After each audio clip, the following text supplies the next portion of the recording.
주일은 성금요일입니다. 금요일의 은혜와 사랑과 부활의 소망이 늘 함께 하시기를 주의 이름으로 축복합니다. 자, 오늘 말씀 제목은 하나님의 기묘하심입니다. 14절에 보시면, 자, 다 같이 한번 합독하십니다. 내가 주께 감사하오면 나를 지으심이 심히 기묘하심이라. 주께서 하시는 일이 기이함을 내 영혼이 잘 아나이다 그랬습니다. 심히 기묘하심이라 그랬습니다. 여기에 크게 하나님의 심히 기묘하심은 두 가지 영역으로 우리가 구분이 되는데요. 첫 번째, 물리적으로 심히 기묘하십니다. 태초에 하나님이 뭐를 창조하셨나요? 천지를 창조하셨습니다. 여기에 천지 창조는 주로 물리적인 영역을 이야기를 하죠. 그 물리적인 영역의 창조가 얼마나 놀랍고 신비한지 우리가 다 알 수도 없고 우리가 다 볼 수도 없어요. 지난번 새벽 예배 때 타조의 시력이 몇이라 그랬나요? 그때 나오신 분들은 기억하시죠? 독수리의 시력이 5 정도, 매의 시력이 9 정도, 타조의 시력이 25. 여러분, 타조의 시력이 25 되는 것만 해도 놀랍지 않나요? 참으로 놀랍죠. 우리가 사람이 눈만 생각해도 참으로 하나님의 심히 기묘하심을 오늘 다시 14절 보십시다. 따라서 하십니다. 내가 주께 뭐하오면 감사하오면. 우리가 본다고 하는 게 그냥 저절로 보는 것 아니죠. 모든 홍채와 동체와 시신경, 머리, 온몸이 연결되어 있어서 결론적으로 보는 건데, 보기까지에 그게 얼마나 놀라운 물리적인 하나님의 과학적인 섭리가 이 눈 하나에 또 그것도 담겨져 있습니다. 그래서 우리가 볼 때마다 감사해야 될 줄로 믿습니다. 어떻게 잘 보시나요? 잘 보시고 감사하십시다. 잘 보시고 감사하십시다.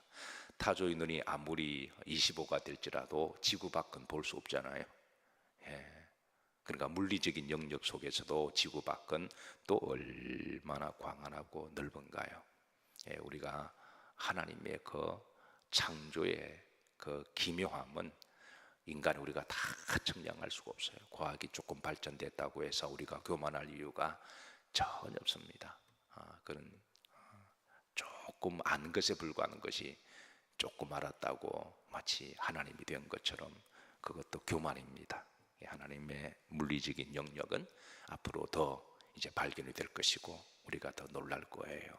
심히 기묘하십니다. 그러니까 물리적인 영역 안에서도 심히 기묘하시고, 또 이거보다 더 놀라운 심히 기묘하심은 또 다른 영역이 있는데 그게 바로 영적인 영역입니다. 영적인 영역은 우리가 가늠할 수도 없고 하나님의 그 영적인 세계, 그 은혜 깊이 넓이는 우리는 가늠할 수가 없습니다. 그래서 다윗은 어쨌든 그가 하나님의 심히 기묘하심이라 라고 감탄하며 고백하며 결론은 14절 주반절입니다. 따라서 하십니다. 내가 주께 뭐하오면 감사하오면. 우리는 늘 범사에 감사해야 될 줄로 믿습니다. 감사할 것밖에 없어요. 자, 그래서 이 이제 기묘라는 말은 히브리 말로 이제 니플리타이라고 하는 뜻입니다. 니플리타이, 이 말은 이제 이 번역상 여러 가지로 번역이 돼요. 한 단어로 요 뜻이다, 그 뜻을 함의하기는 너무 깊은 의미가 있어서 그 성경에 보면 이제 첫 번째 신비하시다라는 말로도 번역이 됩니다. 신비하시다, 이거 영적인 영역이죠. 이거는 신비하시다. 인간의 이성과 지혜와 경험으로 알 수가 없는, 물리적인 방법으로 알 수 없는 그 하나님, 영적으로 신비하시고 심히 놀라우신 하나님이십니다. 우리가 이런 신비의 영역이 가끔 드러날 때 우리는 기적이다라고 이야기를 하죠. 성경에 수많은 기적들을 담고 있습니다. 그리고 우리가 살아가다 보면 기적이 일어나기도 하죠. 하나님이 필요하시면 이제 하나님이 사랑하는 사람들에게 인간의 힘으로 할 수 없는 그런 기적들을 하나님 행하기도 하시고, 때로는 천사들을 통해서 행하기도 하시고, 성경은 수많은 기적들을 담고 있는데 이 기적의 주체는 하나님이십니다. 저는 하나님의 이 놀라운 신비와 기적의 역사가 여러분들에게 또 우리에게 꼭 필요할 때 하나님이 응답해 주시기를 주의 이름으로 축복합니다.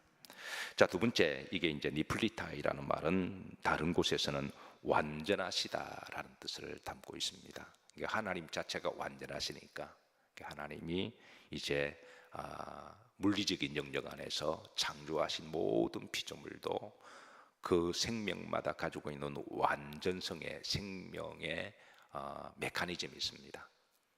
우리가 흔히 이제 피조물 중에 좀 우리가 쉽게 생각하는 군뱅이도 그런 재주가 있다 이야기하지만, 군뱅이는 군뱅이 자체로서 완전한 생명을 가지고 있는 거죠. 모든 우리가 재단에 꽃이 있습니다. 모든 꽃들도 그 꽃으로서의 완전한 메커니즘을 가지고 있어서 봄에 피고 가을에 피는 꽃도 있고 또 겨울에 피는 꽃들도 있고, 그거는 그 생명 자체가 하나님이 완전하게 창조하셔서, 식물학자들이 꽃을 연구할 때마다 꽃마다 구조가 다 다르니까, 그래서 그 꽃 안에 놀라운 또 신비를 경험하기도 하죠. 자, 세 번째입니다. 아름답고 좋다, 놀랍다라는 말로도 번역이 되는데요. 오늘 이제 본문에는 이 니플리타이를 원더풀이라고 번역했습니다. 놀랍다, 너무 아름답다, 경이롭다, 참 좋다, 그렇게 번역하고 있습니다. 오늘 들었던 79장 주 하나님 지으신 모든 세계 그리어 볼 때 주님의 높고 위대하심을 찬양합니다. 이 고백이 오늘도 우리의 심령 가운데 울려 퍼지기를 축복합니다. 네 번째, 목적과 사명을 담고 있습니다. 모든 피조물은 피조물만이 가지고 있는 생명의 독특성이 있고, 그리고 재능과 달란트가 있습니다. 이것을 다른 말로 우리는 이제 사명이라고 이야기를 하죠. 하나님이 모든 피조물을 그냥 재미삼아 지은 것은 하나도 없습니다. 다 하나님의 뜻이 계시고 섭리가 계시고 사명이 있고 목적이 있습니다. 이런 니플리타이의 네 가지 뜻을 우리가 참고하면서 오늘 다윗이 체험한 하나님의 심히 기묘하심은 어떤 것을 체험하고 드러냈는지, 어떤 부분까지 깨달았는지 다윗을 통해서 우리에게 주의 말씀을 전언해 주고 있는데요. 자, 13절입니다. 다 같이 합독합니다. 주께서 내 내장을 지으시며 나의 모태에서 나를 만드셨나이다. 내 내장, 내 내장을 지으시고 나의 모태에서 나를 만드셨다 그랬습니다. 즉 다윗의 고백은 어머니 뱃속에서 내가 잉태되었을 때부터 하나님은 그 생명을 지으시고 그리고 만드신 분임을 고백하고 있습니다. 물론 육체적으로 나를 생명을 담는 그릇은 어머님의 몸이었지만, 그러나 그 생명을 주신 근원적인 영적인 부모님은 하나님임을 고백하고, 그래서 이제 하나님께 나를 지으시고 나를 만드셨던 분임을 고백합니다. 실제로 한 생명이 태어나고 어미의 뱃속에 자란다고 하는 것은 실로 기적입니다. 그래서 그 어머니 뱃속에서 이 40주 정도 하나님이 그렇게 있게 하시고, 그래서 모든 생명은 한 40주 어간 그 가운데 어머니의 뱃속에서 양소를 통하여 그렇게 자라는 것도 우리가 알면 알수록 신비입니다. 신비고 하나님 은혜입니다. 14절 다시 한번 합독합니다. 내가 주께 감사하오면 나를 지으심이 심히 기묘하심이라 그랬습니다. 자, 두 번째, 이제 주께서 하시는 일이 기묘함을 고백합니다. 14절 음절에 보면 주께서 하시는 일이 기함을 내 영혼이 잘 아나이다 그랬습니다. 다윗은 물리적인 영역에서만 하나님의 신비를 말하는 게 아니라 영적인 영역에서도 하나님의 놀라운 신비한 것들로 가득 차 있음을 고백하고 있습니다. 자, 15절입니다. 15절 다 같이 합독합니다.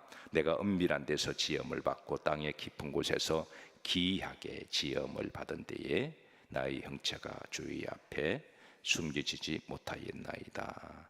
자, 다윗은 하나님이 창조한 물리적인 모든 피조물 가운데 피조물 하나하나가 다 심히 기이하고 기묘하고 놀라운 생명의 메커니즘을 가지고 있지만, 그러나 모든 피조물 가운데 가장 기이하고 가장 기묘하고 가장 신비하게 하나님이 창조하신 피조물은 바로 사람임을 고백합니다. 바로 나임을 그렇게 고백하는 것이죠. 그래서 사람은 모든 피조물보다 얻덤되는 피조물이고, 하나님이 모든 피조물을 다 사랑하시지만 하나님은 사람을 특별히 더 사랑하시고, 그리고 사람을 더 영광스럽게 하나님이 머리에 관을 세워주신 줄로 믿으시기를 바랍니다. 그러니까 여러분 한 분 한 분이 하나님이 특별히 사랑하시는 영광스러운 피조물임을 기억하시고, 이 새벽에 우리가 하나님께 다시 한번 감사하십시다. 자, 주의 책에 다 기록됨이 기묘함을 드러냅니다. 16절을 보시면, 자, 후림절입니다. 주의 책에 다 기록이 되었나이다. 자, 주의 책에 다 기록이 되었다. 이게 두 가지 의미인데요. 첫 번째, 하나님의 말씀, 성경책을 이야기하죠. 우리가 태초에 천지가 하나님이 창조하신 줄 누가 알았을까요? 어떻게 알았나요? 그건 바로 성경을 통해서 알게 된 것이죠. 성경이 아니고서는 우린 진리의 말씀을 알 수가 없습니다. 우리가 어떻게 하나님을 알고 예수님을 알고 십자가의 도를 알고 천국을 알까요? 그건 죽었다 깨어나도 모릅니다. 죄성을 가진 인간은 몰라요. 하나님의 성경을 통해서 우리에게 가르쳐 주셨습니다. 혼자 눈 감고 깨달았다, 그런 말 하지 마라 그래요. 성경에 다 있습니다. 가끔 여러분 눈 감고 자꾸 보인다 그러는 사람 조심하세요. 해 아래 새 것이 없습니다. 지가 깨달은 게 아니라 하나님이 이미 성경을 통하여 말씀을 하신 거예요. 성경을 통하여 하나님 우리가 구원받도록 충분한 은혜와 말씀을 주셨습니다. 그래서 성경 우리가 잘 읽고 잘 깨달으면 되는 거예요. 그래서 어느 사람이 지만 마치 깨달은 것처럼 그건 교만입니다. 그래서 성경에 하나님이 우리에게 다 드러내게 하시고 구원받기에 충분한 진리의 구원의 말씀을 성경에 다 담아 주셨으니 여러분 성경을 자주 읽으시기를 주의 이름으로 축복합니다. 시간 나실 때마다 성경을 자주 읽으시고 자주 암송하시고 또 말씀도 예배 때마다 잘 들으시고 여러분의 심령에 성전에 잘 박힌 목과 같이 박아 놓으시기를 주의 이름으로 축복합니다. 자, 또 주의 책은 심판의 책을 말씀하는데요. 하나님의 백보자 앞에 있는 심판의 책 계시록 20장 12절입니다. 여기에 다 같이 합독합니다. 또 내가 보니 죽은 자들이 큰 자나 작은 자나 그 보좌 앞에 서 있는데 책들이 펴 있고 또 다른 자기 행위를 따라 책들에 기록된 대로 심판을 받으리. 여기에 책들이라고 복수주의 의미의 하나님의 백보자 심판대 앞에 책들이라고 하는 이제 복수적인 책들이 있습니다. 그 복수의 책 가운데 첫 번째 책들은 그 행위대로 기록된 책들을 이야기합니다. 13절 후름절에 보면 이제 죽은 자들을 내주매 각 사람이 자기 행위대로 심판을 받고 그랬습니다. 한 사람이 세상을 살면서 자신의 행위대로 했던 모든 기록들을 하나님이 이제 책들을 통해서 기록해 놓으셨다는 거예요. 그러니까 우리가 살아왔던 모든 것들을 우리가 한평생에 우리가 살아갈 때는 내가 뭘 선택하고 뭘 하는 건 하나 우리에게 자유의지를 주셔서 우리 인격을 너무 존중한 나머지 그래 너 인격의 자유의지를 가지고 그것도 하나님의 사랑이시니까 우리가 사랑한다 그러면서 구속하는 사랑은 진정한 사랑은 아니죠. 사랑은 전적으로 유임해주고 그리고 이제 자기 자유의지를 가지고 자기 선택과 판단에 따라 결정하고 살아가는 것이 다 포함되는 거잖아요. 하나님 우리를 로봇처럼 만들지 아니하시고 우리를 사랑하셔서 우리가 뭘 선택하든 그러니까 무슨 일을 하든 그건 우리에게 위임하셨는데 그러나 그 모든 결과는 우리가 하나님 앞에 심판과 책임을 받아야 할 때가 있습니다. 그래서 각 사람이 자기가 그동안 걸어왔던 그 행위대로 하나님이 보시고 이렇게 심판하시는 그 책들을 지금 말씀하고 있습니다. 자기 행위대로 뭘 받고 심판을 받고 그랬습니다. 계시록 2장 15절에 보면 또 다른 한 책이 나옵니다. 이게 단수죠. 이거는 생명책입니다. 생명책. 생명책은 단수입니다. 이 생명책은 이제 이 생명책에 못되지 못한 자는, 기록되지 못하는 자는, 생명책에는 누구만 기록이 될까요? 예수 그리스도의 복음의 비밀을 아는 자들만, 그리고 십자가의 그 보혈로 죄 씻음을 받은 자들만, 그런 자들만 기록되는 책입니다. 이런 사람은 하나님이 이제 구원을 시키신다 그러셨어요. 그래서 오늘 다윗은 하나님 보좌 앞에 있는 그 책의 그 신비가 심히 기묘하시다라고 전가하고 있는데요. 자, 네 번째입니다.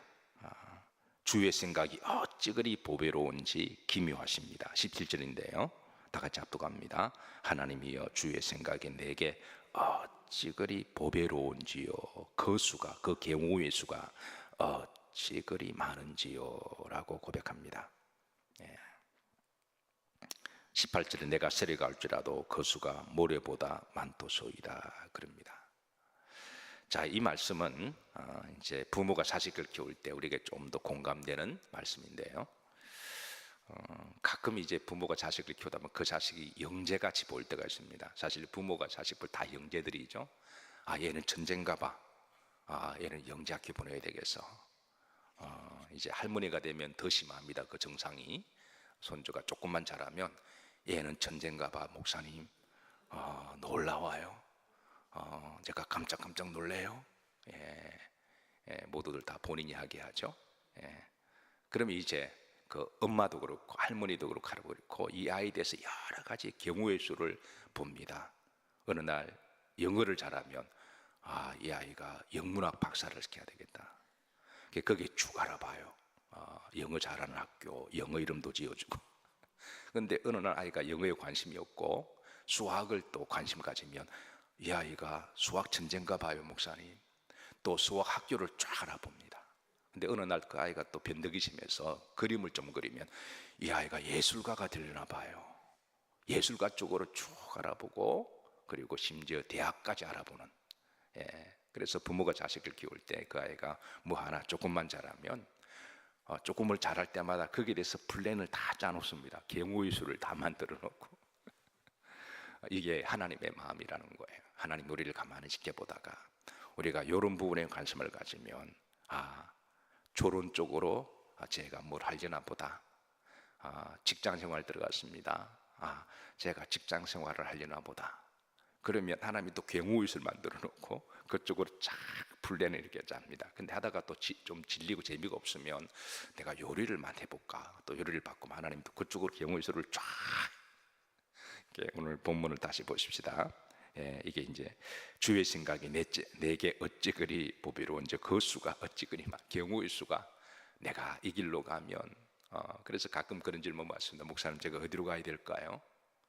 옛날에는 손바닥에 짐을 딱 올려놓고 탁 치니까 짐 앞박에 딱 붙었다 그러죠. 그래서 어디로 가야 될까요? 그렇게 묻는 제가 상담받을 때가 있으면 제가 큰 틀로 이야기합니다. 어느 쪽으로 가든 그 길이 불신앙과 죄악이나 자신의 탐욕이 아니라면, 그 길로 가는 목적이 내 탐심이나 죄악이나 불신앙 길이 아니라면 어느 길로 가도 괜찮다. 너가 어느 길로 가든 하나님이 그 길 가운데 하나님 경우의 수를 준비하시고, 어느 길로 가든 믿음으로 가고 기도로 가고 최선을 다하면 하나님이 어느 길로 가든 도와주실 거다.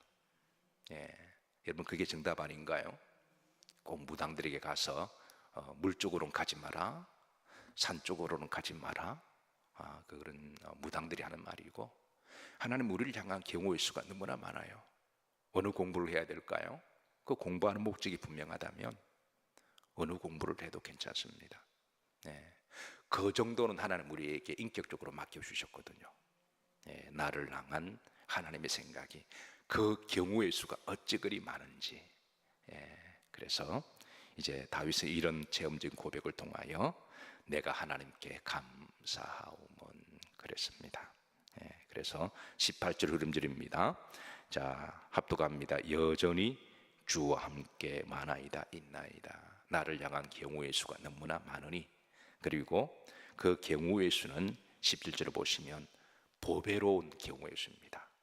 하나님이 나를 어떻게 하든 살리시고 나를 지키시고 나를 보호하시기 위한 거니까, 내가 어느 길로 가고 어떤 일을 하든 그 길로 가는 목적이나 어떤 일을 하는 목적이 나의 탐욕이나 나의 자랑이나 나만을 위한 것이 아니라, 그게 죄의 길이 아니라 믿음의 길이고 하나님의 영광을 위한 길이고, 그런 사명의 길이라면 하나님은 어떤 일을 해도 괜찮고 어떤 길로 가도 괜찮고, 그리고 그 길 가운데 하나님은 나를 향한 여러 경우의 보배로운 수를 하나님이 계획하셔서 우리를 인도하시고, 그리고 그 마지막의 종착역은 천국입니다.